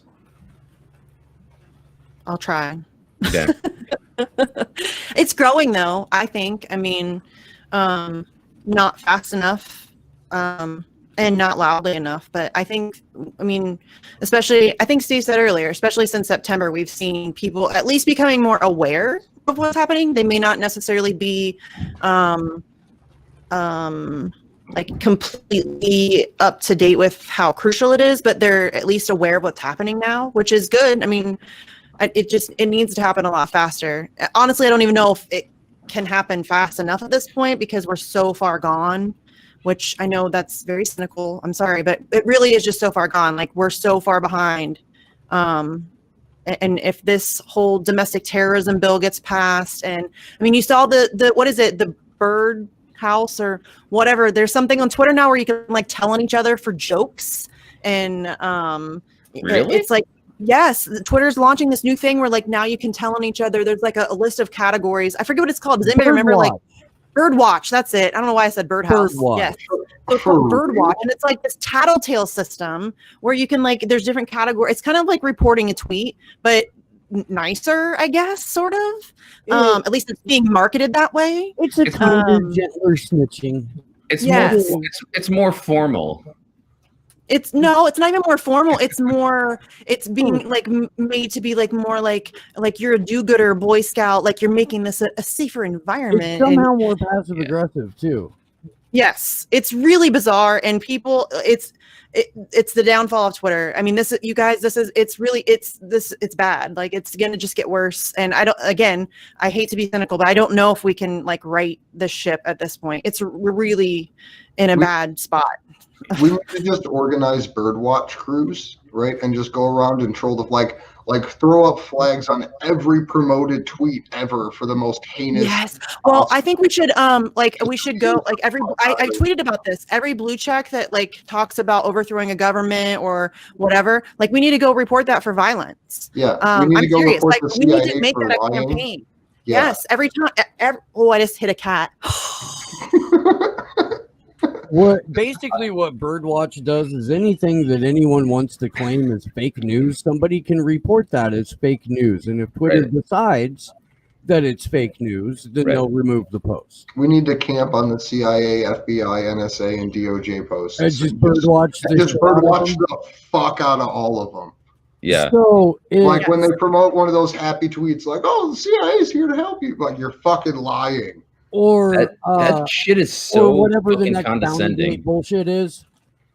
Whatever the next like unnamed sources story comes out when they try and talk about solar winds, or when they try and talk about the next hack that's going to be exactly like solar winds, that they want to say that unnamed sources have said it's Iran or, but you know, like, yeah. Well, how about like Russiagate? Can we let's all go report like that kind of? But that's not how it's gonna be. Can you retroactively birdwatch? Yeah, I think we should be able to. Yeah, Michael Michael Isikoff should be one of the first people put up against the wall. Where are our Anons at? Right? Oh, yeah, but you look, a little bit of playtime for you. But like seriously, I mean, not that you're not being serious, but like if you go to Barnes and Noble and go to the current affairs or like the current politics section, and you look at how many books there are that have to do with Trump, you know, whether they're for or against him, like how many people have made money off their books writing about Trump, like it dwarfs the Bush Jr. Era. It dwarfs Obama, and it's fucking insane. Like, screen printers made so much money. Yeah, the people that were just like, yeah, I'm just gonna ride this fucking wave. Like, I'm gonna make my $2,000 no matter what, and just fucking slung T-shirts on street corners. Yeah, and you know, again, Michael Isikoff is one of those people, and you know, I know grifter gets thrown around a lot, but I think he's an actual grifter, and I think he's a shit writer and a shit journalist, and you know, tried to go on Democracy Now! and sell his garbage book, but nonetheless, like it just the tide of that nonsense has been overwhelming, and you know, these same people who write these tomes against Trump have been making money off of him at the same time, which I think is a very sour irony, but I'm not sure they have any taste buds left. So Craig Murray article. Craig Murray article. Yeah. Craig Murray article. Yeah. How did we get to Michael Isikoff? I don't know. But we can switch back to a good journalist. Yeah. So Craig Murray. He's a badass. Yeah, he's great. I had that article pulled up, I think. Do you want me just to... Andrew, this is supposed to be your job. I thought Steve looked like he was pulling it up, so I did. Oh, I'm sorry. I was responding to something, but I can do that real quick. I'm happy to. I'm even happy to provide at least the initial voiceover. I got it. I can okay, you got it. Just about ready for my trial for contempt of court tomorrow, signing off a final affidavit in a minute. It is really difficult to get my head around the fact that I could very soon be jailed for up to 2 years for writing about the conspiracy to fit up Alex Salmon and reporting honestly and carefully on his trial and face an unlimited fine. One of the features of the pretrial hearings and rulings has been the Crown refusing to disclose documentary evidence and refusing to allow my witnesses. It seems they're trying to get me convicted with no courtroom drama and as little said as possible. I have at this moment very little idea even of what evidence I shall be permitted to give myself from the virtual dock. I have, however, sworn on oath 2 affidavits, and the text of these will be published tomorrow on this blog, redacted for jigsaw identification, once I adopt my evidence in court. You can listen live to the court case from 10:30 a.m. tomorrow. Access details are here, so I'm going to go ahead and make sure that link gets thrown into the chats after the fact. I'm afraid it's a telephone link, not an internet link. It is charged as a normal call to London, which may be free depending on your own phone contract. I cannot understand at all why the court uses this phone technology rather than the web, particularly as there is no live video feed, as there is live video feed available to journalists. Finally, I'm afraid I again need money for my defense fund. I want to make very plain that I do not want anybody to give money who cannot afford it. I also do not want anybody to divert money to me that they would have donated to Julian Assange's defense. Oh, wow. Julian is facing far longer imprisonment than me, and frankly is much more important figure with a great deal more to contribute on the major issues facing society. With those caveats, if anyone can help or can donate to help me, I will be very grateful. Let's see. Okay, yeah. So just on that real quick, think about how fucked our world is right now. Mm-hmm. Like that one journalist is saying, hey, don't worry about me. Donate to this dude. Like my shit's like bad, but like this dude's way worse. Like please help him. But like if you're able to and otherwise have already done what you normally do or what have you, then you could help me. Like think about how fucked that is. Yes, like, but can we also talk about how? Like where is the headline for that? Yeah. Right.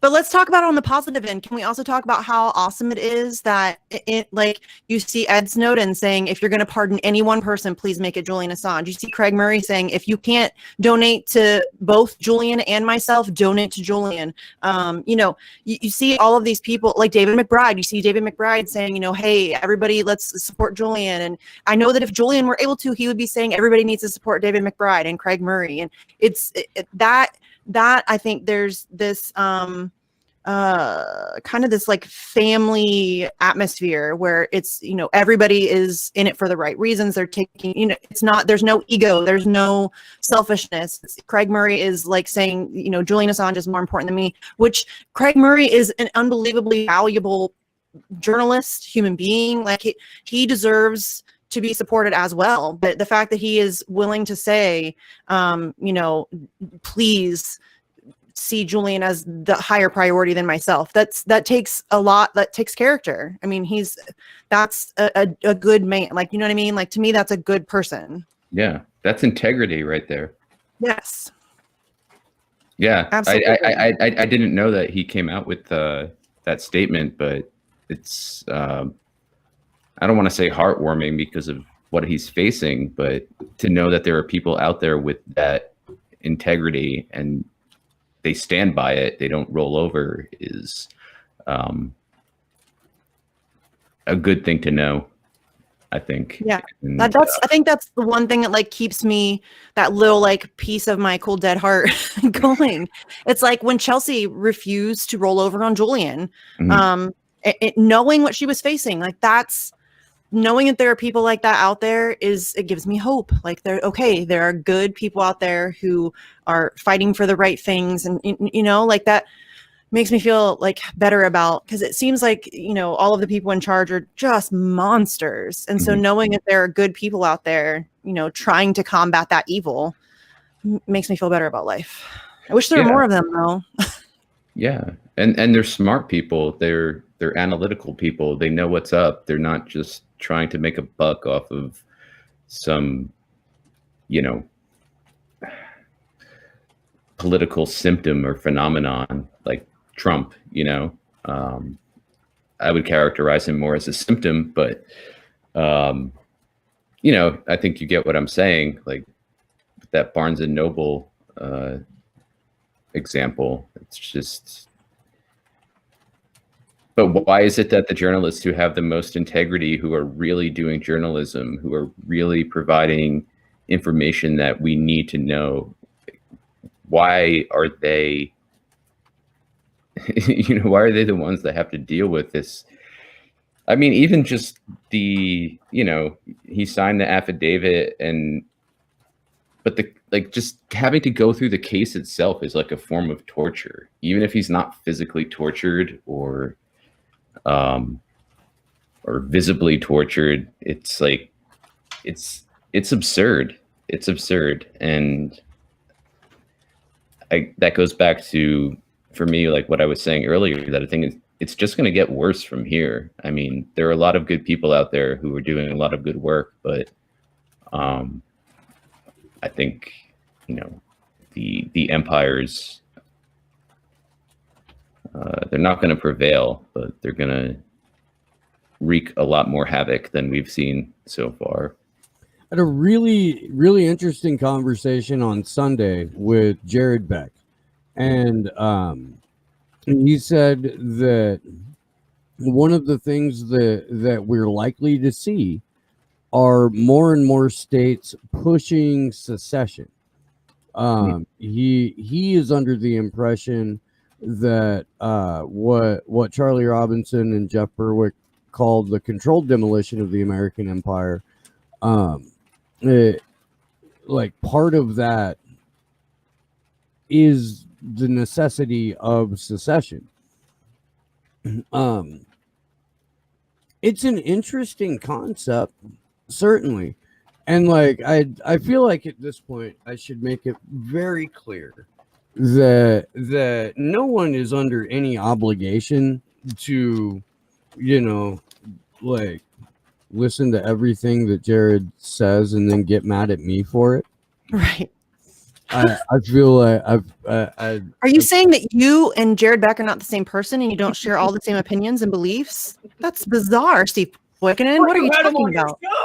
Doesn't that mean that you've co-signed every word and deed, obviously, thought and action he's ever had and never done? Is shenanigans, sir. This is shenanigans. Obviously, if you talk to him, you must agree with 100% of everything he says. Yes, that's how it works. Otherwise, why would I have had him on, right? Right. That's a law. You can only talk to people you agree with 100% of the time, which means eventually it's going to be everybody sitting in a room talking to themselves. Yeah. Yep. But I don't know. I mean, I am all for people getting the heck out of major metropolitan areas and going and building a community way out in the middle of nowhere, because according to you in Agenda 2030, those areas are going to be left to fucking rot. So if you can make that flourish, go make that flourish. That's about where I'm at. I don't know, man. I'm going to continue to fight against all of this every step of the way, but hey, man, have a contingency plan or two. Yeah, I agree. Yeah, you got to have a contingency plan, because I think... Yes, Jack says, occupy Bohemian Grove, occupy Bohemian Grove, occupy Bohemian Grove, occupy Bohemian Grove. I'm sad. Occupy Whole Foods. No, that there wasn't a Bohemian Grove free state, right? That there wasn't like Chaz Bohemian Grove and they pulled down the statues of Moloch and the eagle and the owl and like all of those statues, because like that's the end of it. It's because you didn't send an email to Bohemian Grove, Andrew, saying that thousands of people were going to be descending on it. That's a lot of emails. It's all your fucking fault, homeboy. It is. Look what you didn't do. I know, dude. Welcome to my world, bro. Welcome to how I feel. Wait, did you say Bohemian Girl? Bohemian Grove. Oh, Grove. What the hell is that? So, you want to do this one, Steve? You can do this one. Oh my God. Oh, here we go. Time to break his brain. Here we go. I'm still a noob in the ways of the... Andrew's going to get mad because we're so not talking about the Craig. No, I like this. I like Okay. So Bohemian Grove is literally like a restricted, nearly 3,000 acre complex in Northern California, and it belongs to a private gentlemen's club called the Bohemian Club. And it's where every year they have a retreat with some of the world's leading pedophiles and sociopaths. Not leading, but like more like second to like, they call them the middle class. Yeah, like the billionaires that don't have enough money to play the game, that just have to participate, or they get the people that are on their way up, because Bill Clinton went to the Grove before he was president. Well, he's the lower class. He's the like highest low level puppet. Anyway, continue. Sorry. Yeah. So no, and they have they hold rituals and like, you know, wear fucking robes and shit. I mean, it's one of those like, it's disgusting. We're going to, you don't fuck with kids. I'm just gonna put that out there. Okay, so Alex Jones is partially famous because he snuck into Bohemian, or broke into Bohemian Grove, and went in with a video camera and shit like that. And this was like 99, I think it was. But the Bohemian Club has been around since at least the 70s. And it's just in the 70s there were a ton of these like think tanks and clubs and private societies that formed up. Because the CIA was bored, I guess. I don't, you know. Jason Bermas, to his credit, does a lot of stuff about Bohemian Grove, because they write, or for a time period were writing annals, which are basically like a written documentation of the events. So that's a pretty cool, he has a pretty cool series on, not series, but talks about those. He's got the annals too. You can order stuff. You can order like, there's a whole lot of books that I'm not going to say on air. Yeah. But it's scary shit. It's like the art of the enemy. It's pretty wild. It is. It would be a fun rabbit hole for you to go down.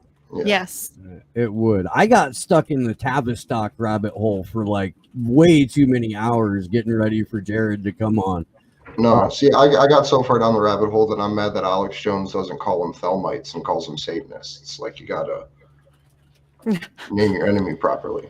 I think one of the few things good about Nixon is like he hated Bohemian Grove.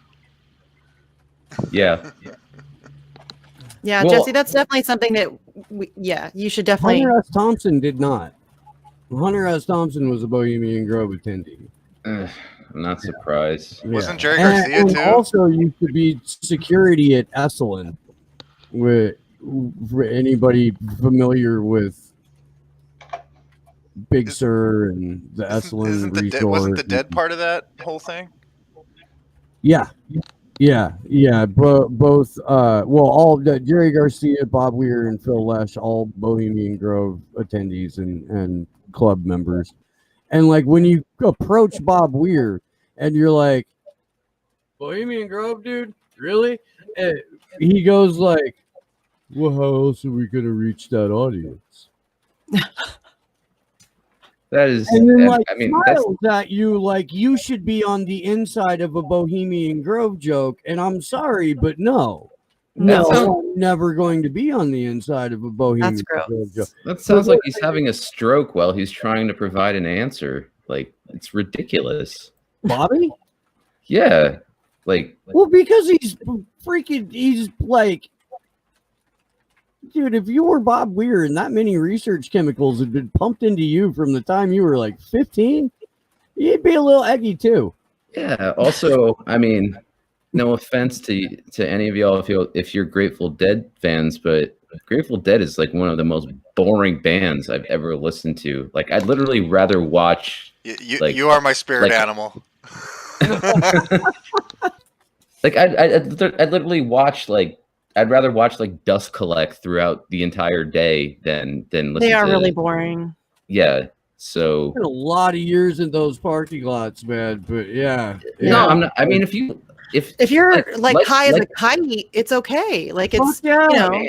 I mean, you're on acid or ecstasy or It couldn't make this good, but it made the Dead sound all right. Yeah. No, I'm just saying that's my opinion. I mean, like what you like. I more than sure that there's music I like that other people would have the same opinion of. But everyone hates my music, so What, the whole 5 songs? That's true. You get a pass for Immortal Technique, though. You do. Straight up. Yeah. And like, Jerry Garcia could take the Pepsi Challenge banjo for banjo with just about anyone living or dead. That was some good shit. do we want to wrap up? It's about that. Yeah, although I feel like it's necessary to.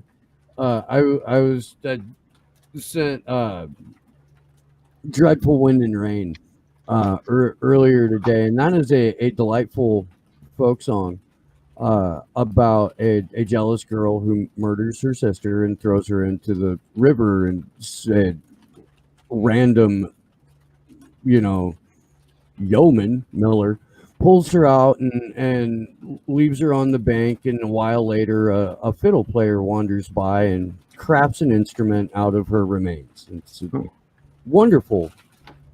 And who performs the song? The version that I sent was Jerry Garcia and David Grisman. Oh, okay. Guitar and mandolin, but I'm sure that you can find it in a more traditional instrument, like a lyre, but So maybe it's like a traditional Yeah. ditty, if you will. Yeah, ditty is probably the wrong word, but No, I that's completely the wrong word, but I like that word, ditty. yeah, less I do a like that reel word. or a jig too. We need a ditty, though. More of a dirge, if you will. dirge, yeah. I think that's what I was going for. Allergy, Yeah, not yeah. a liturgy, but allergy. But now I'm just talking nonsense. I really am. We're going into syllogisms now. Right? But if you could, Jesse, let people know where they can find you, give some final thoughts. Yeah, absolutely. Well, first, thank you so much for having me on again. It's always a pleasure to come on, and it's fun, but we talk about some real ass shit that's going on, and I think that we are, not to toot our own horns, but I think we're putting out some valuable information and providing a space for that information to be discussed and analyzed. A space that you're certainly not going to find on cable television. And I would, just as parting words, I would say to anybody who's watching or listening who is either has already invested themselves in the cases of whistleblowers or who's new to the cases of whistleblowers, I would say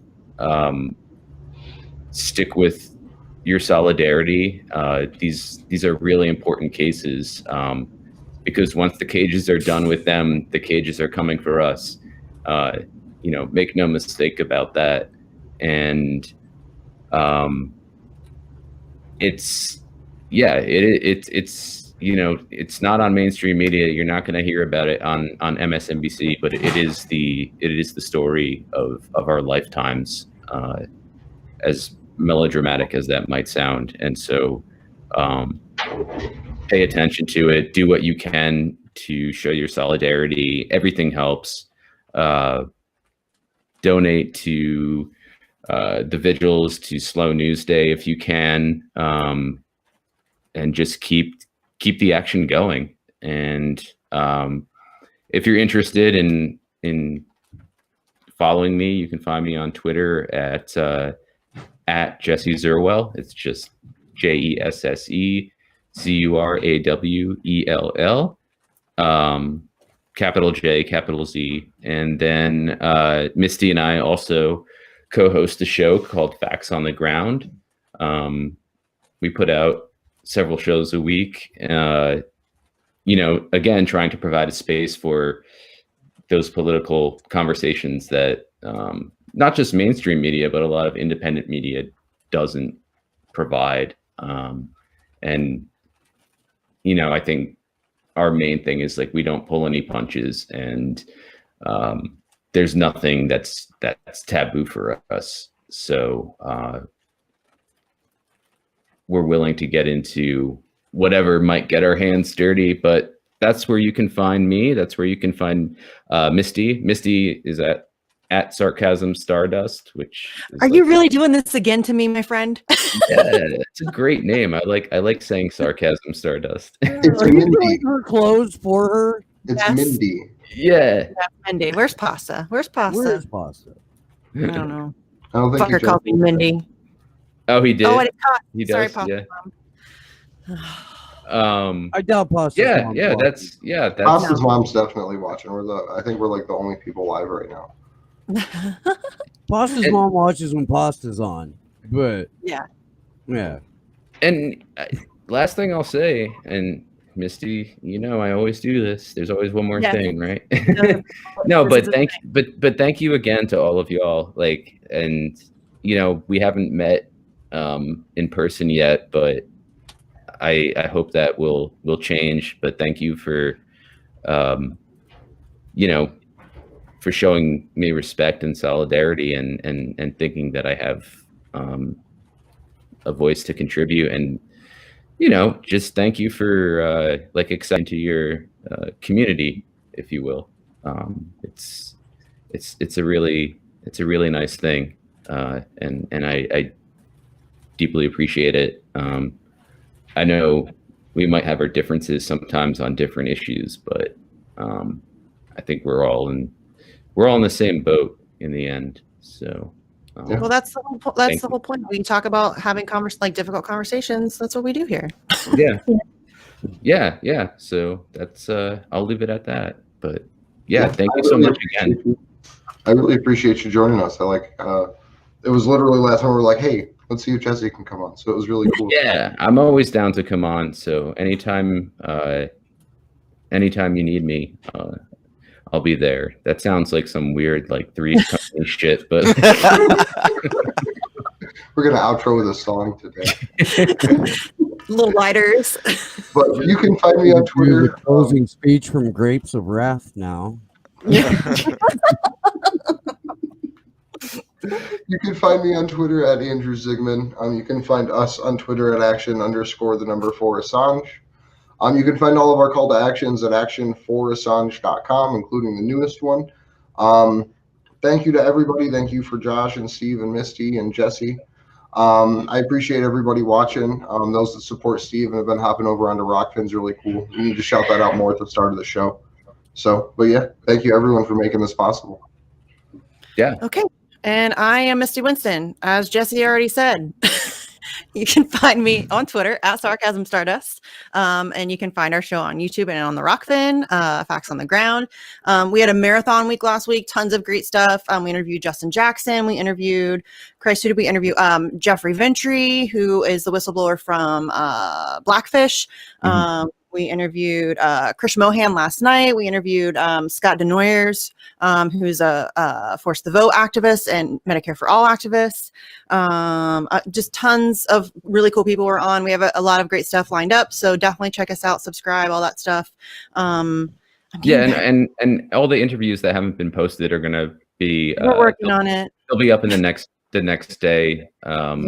By tomorrow. You guys, my internet's really slow, and so there are times when I can upload a video in a couple hours. There are times when it takes 16 hours. So it just depends. So we really are trying. We just did a marathon week. There's a lot of videos to get uploaded, and I'm trying to help Jesse as much as I can, but it's slow going. So we're trying. We really are. So yeah, definitely check those out. Thank you to everybody in the chat. Oh, also, and don't forget the letter writing campaign that I started.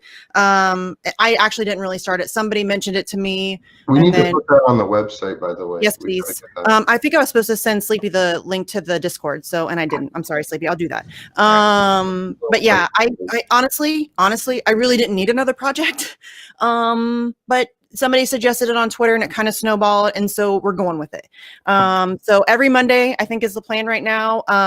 We're still kind of figuring out exactly what we're doing. I think the plan right now is to every week write a letter to Joe Biden, and then we're going to try to kind of build on that. So also do Joe Biden and, an MP from the UK or somebody from Australia or whatever. We're just going to start branching out, adding on different people. We're also going to start writing letters to Julian Assange himself. I spoke to Stella today and asked her if he's actually receiving his mail.